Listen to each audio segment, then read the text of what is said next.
Hello everyone, आज की इस वीडियो के अंदर हम लोग डिस्कस करने वाले हैं most important questions of class 10th chapter number 9 heredity and evolution. तो इसके आज इंपॉर्टेंट क्वेश्चंस हैं। इसमें जो क्वेश्चंस हैं वो एग्जैक्टली सीबीएसई के पैटर्न के ऊपर है। जैसे सीबीएसई कुछ पिछले सालों से पूछा है, उन्हीं क्वेश्चंस को देख करके ये क्वेश्चन डिज़ाइन करे गए, तो ये काफ़ी ज़्यादा इंपॉर्टेंट रहने वाले हैं। तो इनको देखना है आपको, इनको याद भी कर लेना। आपकी कोशिश ये रहनी चाहिए कि वीडियो ख़त्म हो उससे पहले आपको ये याद हो जाने चाहिए। तो इसी तरीके से मैं आप लोगों को एक्सप्लेन करूंगा। तो फिर चलिए स्टार्ट करते हैं।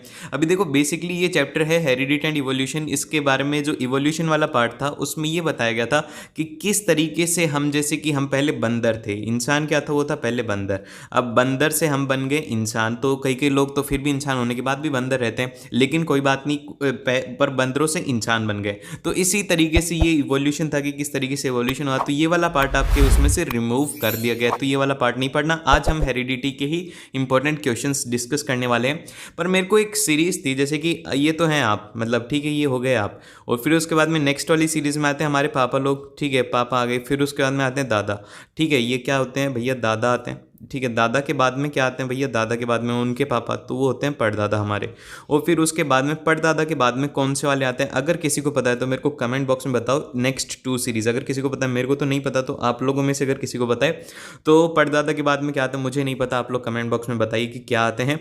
फिर यहाँ पर सबसे पहला क्वेश्चन है। सबसे पहले क्वेश्चन के अंदर कहा गया है कि how many pairs of chromosomes are present in human beings. तो ह्यूमन बींग्स में कितने क्रोमोसोम्स प्रेजेंट हैं। अरे भाई, ये एडिटर लगाना भूल जाता है, एडिटर लिखना भूल गया। तो आप लोग कमेंट बॉक्स में बता दो। चलो भैया, इसका आंसर तो बहुत ही आसान है, सभी को याद भी होना चाहिए, बहुत ही इजी क्वेश्चन है, बहुत बार पूछा जा चुका है, तो ये इस बार भी पूछा जा सकता है। तो भैया जल्दी से बताओ कि इसका आंसर क्या रहने वाला है। फर्स्ट वाले का आंसर बताइए कि क्या आंसर है, बस नंबर बता दीजिए कि कितने नंबर हैं, देखते हैं कि कितने बच्चे बता पाते हैं इसका आंसर। तो मेरे को तो पता ही है इसका आंसर जो है, अभी सभी बताओ, अगर नहीं बताए तो भी बताओ। आज मैं सबसे पूछ के रहूँगा, मेरे को सबसे जानना है कि चाहे तुक्के मारो पर भी आंसर मेरे को चाहिए हर किसी से। तो भैया जो इसका करेक्ट आंसर रहने वाला है वो रहने वाला है 23 पेयर्स ऑफ क्रोमोसोम्स प्रेजेंट रहते हैं ह्यूमन बींग्स के अंदर। बंदरों की बात नहीं कर रहा हूँ, ह्यूमन बींग्स की बात कर रहा हूँ। उसके बाद में चलते हैं क्वेश्चन नंबर 2 में। क्वेश्चन नंबर 2 में कहा गया है कि why will each gamete contains only one gene set. तो वन जेन सेट क्यों होता है, इसके पीछे का रीजन ये है कि the gene controlling a particular trait separate from each other during the gamete formation, hence the gamete is always pure as far as contrasting character are consider and will possess only one gene set.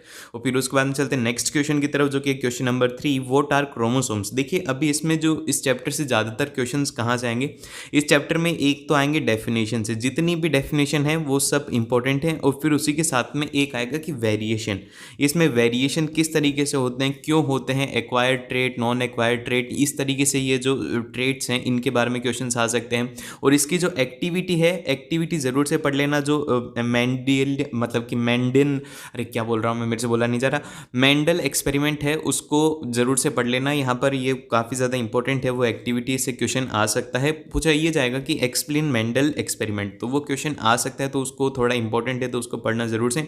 अब यहाँ पर इसमें बोला गया कि chromosomes क्या होते हैं, और explain how sexually reproducing organisms the number of chromosomes is progeny is maintained. तो इसके अंदर किस तरीके से होता है, जो क्रोमोसोम्स होते हैं वो थ्रेड लाइक स्ट्रक्चर रहता है, जो कि न्यूक्लियस ऑफ सेल में रहता है टाइम ऑफ डिवीजन के ऊपर, और they are made up of proteins और डीएनए से बने होते हैं। और in sexually reproducing organism the gametes undergo meiosis. Meiosis का मतलब होता है कि वो वहाँ पर रेप्लिकेशन या फिर डिफ्रेंशिएशन होता है उनका। तो यहाँ पर इसमें आता है कि the gametes undergo meiosis and hence each gamete contains only the half set of chromosomes, hence 2 gametes fuse and the zygote form contain a full set of chromosomes, hence the formation of gamete by the meiosis helps us to maintain the number of chromosomes in progeny. Then फिर उसका हम चलते हैं next question की तरफ, जो कि हमारा क्वेश्चन नंबर 4। क्वेश्चन नंबर 4 के अंदर कहा गया कि give one example of character that inherited and that one of acquired trait in humans. तो एक तरीके से इनहेरिटेड क्या होता है, इनहेरिटेड वो होता है जो कि हमें हमारे पूर्वजों के द्वारा मिलता है, मतलब कि कोई भी एक ऐसी जैसे कि संपत्ति होती है ना, उसी तरीके से हमें हमारे जैसे कि दादा के गुण, पापा के गुण जो आते हैं वो होते हैं हमारे इनहेरिटेड। और एक्वायर्ड क्या होते हैं, जो हम बाहर आने के बाद में सीखते हैं। अब जैसे कि मान लीजिए कि कोई भी इनहेरिटेड में क्या हो सकता है, हेयर कलर, और आपके पापा का कलर जो बालों का है वही आपका हो सकता है, आइज़ का कलर, ये सब कुछ क्या होता है, इनहेरिटेड। और एक्वायर्ड कौन सा होता है, एक्वायर्ड ही होता है कि आपने बाहर आके कुछ सीख लिया। जैसे कि आपने कोई भी स्किल सीख सकते हो, आपने स्किल सीख ली क्रिकेट खेलने की, तो अब ये ज़रूरी नहीं है कि आप हर कोई सीख नहीं सकता, हर कोई सीख सकता है। स्किल्स जो बाहर से सीखी जाती हैं वो आती हैं एक्वायर्ड में। तो यहाँ पर इनहेरिटेड के एक जो एग्जांपल रहेगा आई कलर, हेयर कलर, और एक्वायर्ड में रहेगा कि building of muscles while exercising. ये भी बहुत अच्छा है कि जिम जाओ और बॉडी बनाओ। फिर इसके बाद में डिफ्रेंशिएट क्या रहता है कि inherited characters are affected by the DNA of germ cells and hence can be passed on the further generations. और एक्वायर्ड ट्रेट में रहता है कि acquired characters do not cause changes in DNA of germ cells and the hence cannot be passed on the further generations. Then फिर उसके बाद चलते हैं नेक्स्ट क्वेश्चन की तरफ, जो कि है क्वेश्चन नंबर 5। क्वेश्चन नंबर 5 में कहा गया कि why are the traits acquired during the lifetime of an individual not herited। अब देखो ये वाला जो क्वेश्चन है इसको लॉजिकली सोचिए। इसमें ये कहा गया है कि जो हमने बाहर आकर के सीखा, जैसे कि फॉर एग्जाम्पल कि जो बाहर आकर के सीखा वो आगे क्यों नहीं जाता। फॉर एग्जाम्पल के रूप पर ले लेते हैं अंबानी, ठीक है, अंबानी जी को ले लेते हैं। अंबानी जी एशिया के रिचेस्ट पर्सन है। तो अब क्या होगा कि उन्होंने वो चीज़ एक्वायर करी है, उनके पास में स्किल है, उनको पैसा बनाना आता है, तो इसीलिए वो नंबर 1 पर है। अगर यही स्किल, अगर ऐसा होता कि यही स्किल वो अपने आगे आने वाली मतलब कि जो भी उनकी पुश्ते थी, मतलब कि उनका बेटे को अगर वो ट्रांसफ़र कर पाते तो क्या होता, वो भी वर्ल्ड एशिया का रिचेस्ट रहता, जबकि उनसे ऊपर ही जाता। इसी तरीके से क्या होता कि वो हर एक के बाद में एक ऊपर जाते रहते। लेकिन ये भगवान ने बहुत अच्छा करा है कि जो होता है, मतलब कि एक तरीके से जो आप बाहर आके सीखते हैं वो किसी और को नहीं सिखा सकते। तो ये एक तरीके से बस इसमें बताने का मेरा मीनिंग यही था कि इसमें हेरिटेज इसीलिए ट्रांसफ़र नहीं होता है क्योंकि मतलब एक तरीके से आप इसको इतना से समझ लो कि आपके जो पापा के गुण है, जो उन्होंने बाहर आके स्किल्स सीखी हैं, वो आप नहीं सीख सकते। आपको खुद को अलग से सीखनी पड़ेंगी। उन्होंने सीखी थी टाइम देके, तो वो भी आपको टाइम दे करके सीखनी पड़ेंगी। इसमें एग्जाम्पल दिया गया है क्रिकेट का, जैसे कि हमारे सचिन तेंदुलकर हैं। सचिन तेंदुलकर को इतना अच्छा क्रिकेट खेलना आता है, अगर वो अपनी स्किल अपने बेटे को ट्रांसफ़र कर पाए तो भैया वो भी सचिन तेंदुलकर ही कहलाएगा, दूसरा सचिन तेंदुलकर। पर ऐसा होता नहीं क्योंकि वो बाहर आकर के सीखना पड़ता है, उसमें टाइम लगता है, वो इसमें बात करेंगे। तो ये थोड़ा इंपॉर्टेंट क्वेश्चन है, इसको लॉजिकली सोचना है। फिर चलते हैं क्वेश्चन नंबर 6 में। क्वेश्चन नंबर 6 में कहा गया कि why is the variation important for an species. तो अब देखो इसके पीछे का रीज़न क्या है कि वेरिएशन क्यों ज़रूरी है। Variation increases the chances of survival of species in a constant changing environment. What is gene? तो जेन क्या होता है? जेन एक unit of heredity information that occupies a fixed position locus on the chromosomes. Genes achieves the effect by directing the synthesis of proteins. तो अभी यहाँ पर question number 8 था। क्वेश्चन नंबर 8 में कहा गया कि where is DNA found in the cell. तो डीएनए कहाँ पर मिलता है, इसका पहले मैं आप लोगों से मैं क्वेश्चन पूछ लेता हूँ कि इसकी फुल फॉर्म क्या होती है। मेरे को बताएगी कमेंट बॉक्स में इसकी फुल फॉर्म क्या होती है। जिनको भी आती है वो बताइए, जिनको नहीं आती उनको मैं बताता हूँ। तो जो इसकी यहाँ पर ही डेफिनेशन, मतलब कि इसकी यहाँ पर भी लिखी हुई, ये लिखी हुई है, इसकी फुल फॉर्म होती है डीऑक्सी राइबो न्यूक्लिक एसिड। ये क्या होती है? डीऑक्सी राइबो न्यूक्लिक एसिड होती है डीएनए की फुल फॉर्म। और अभी इसका क्वेश्चन का आंसर ये है कि DNA is found in the nucleus of a cell. Inside the nucleus there are the thread like structures called the chromatin fibres और chromosomes which contain the DNA, जो कि deoxyribonucleic acid of an organism. In a Eukaryotic cell, that DNA is contained in the chromosomes present in the nucleus.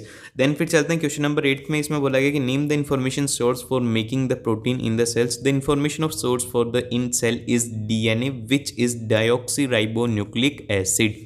फिर चलते हैं question number 10 के ऊपर। Question number 10 के ऊपर जाने से पहले अगर आप लोगों ने अभी तक लाइक नहीं किया तो भैया जल्दी से लाइक कर दो, और अगर सब्सक्राइब नहीं करे हैं तो सब्सक्राइब कर दीजिएगा, ठीक है।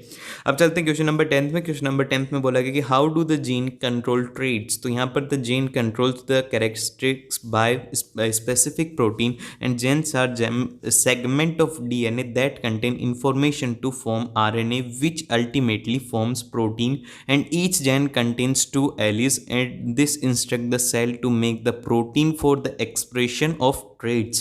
फिर चलते हैं क्वेश्चन नंबर 11 के ऊपर। क्वेश्चन नंबर 11 में कहा गया है कि where are the genes located and what is the chemical nature of gene. तो यहाँ पर अगर बात करें केमिकल नेचर क्या होगा, ये 2018 में पूछा गया क्वेश्चन है। Genes are located in the chromosomes in the linear sequence at a fixed position and chemically genes are made up of a nucleic acid which is constitute of DNA. उसके बाद में नेक्स्ट जो question है question number 12। Question number 12 में बोला गया कि organism showing asexual reproduction reproduction shows a very little variation from each other, and why? Sexual reproducing organism, there is in the no meeting of genes of two different individuals. Since only one partner is involved, there are the very minor variations generated in such organism due to the inaccuracy of DNA copying. Then फिर चलते हैं question number जो हमारा 13 है। Question number 13 में कहा गया कि what is DNA copying and what state its importance. तो यहाँ पर डीएनए कॉपिंग और DNA replication refer to copying of a parent traits and the genes and passing them to the next generation. And importance of DNA replication क्यों है?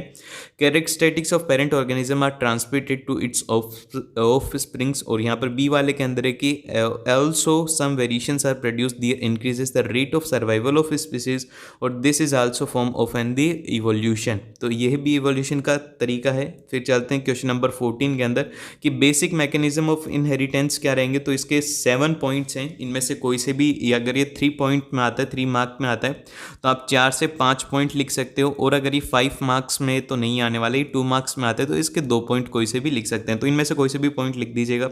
Then फिर चलते हैं question number 15 के ऊपर। क्वेश्चन नंबर 15 में बोला गया कि एक Mendelian experiment consist of a breeding P plants bearing violent flowers with the pea plant bearing white flowers, what will be the result in F1 prongee।